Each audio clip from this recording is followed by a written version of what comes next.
Okay, so hello, my name is Adrian Ashton. I work in a freelance capacity, mainly around issues of enterprise support and development.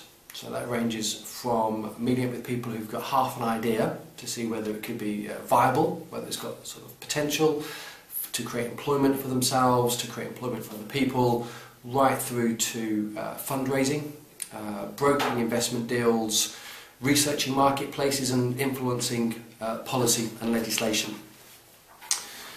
I got involved, let's take a bigger pause there.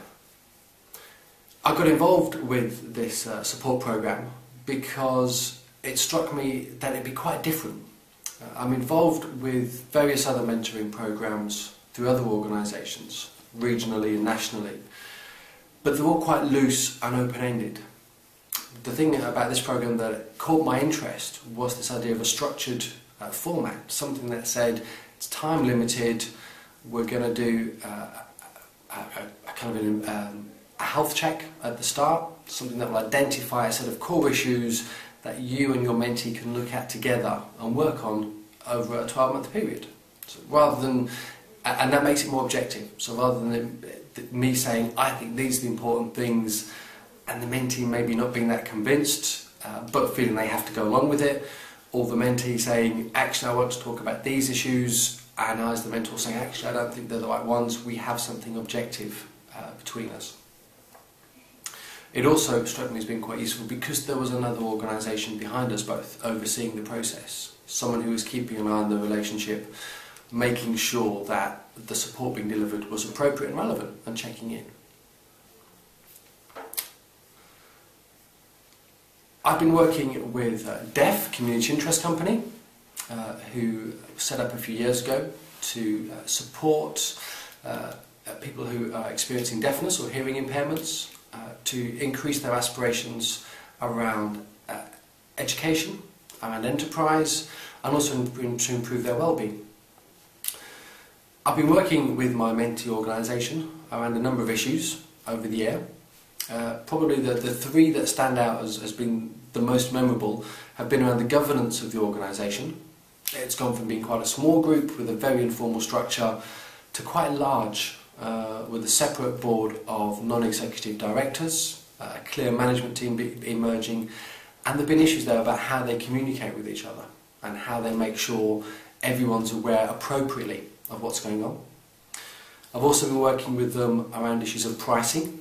So as they've moved from grant-funded programmes to commercially orientated schemes, to make sure they're charging enough money, not only to cover their costs, but to make sure that they're being valued in those marketplaces. And thirdly, I've also been working with them around their growth plans. So they're a small, relatively small organisation based in Manchester, but they have clear aspiration for growth. And over the period of this programme, I've seen them starting to get interest from all over the country. They're now working in London, the Midlands and elsewhere.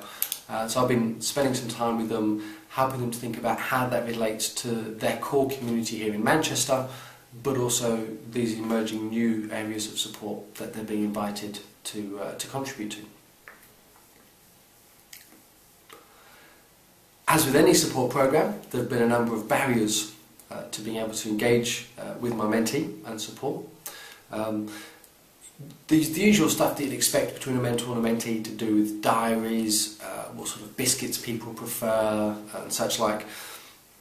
With my mentee though, in this instance we actually had an issue around their deafness. I'm not fluent, unfortunately, in British Sign Language, so we've had to rely on being able to broker in an interpreter to enable us to have those communications and discussions between us. That's also created additional barriers because British Sign Language is not a literal interpretation. So some of the concepts, some of the shorthand, some of the assumptions that we make in terms of the wider community and trading environments simply don't translate through British Sign Language. So I've had to reconsider how I convey certain concepts and ideas about business practices.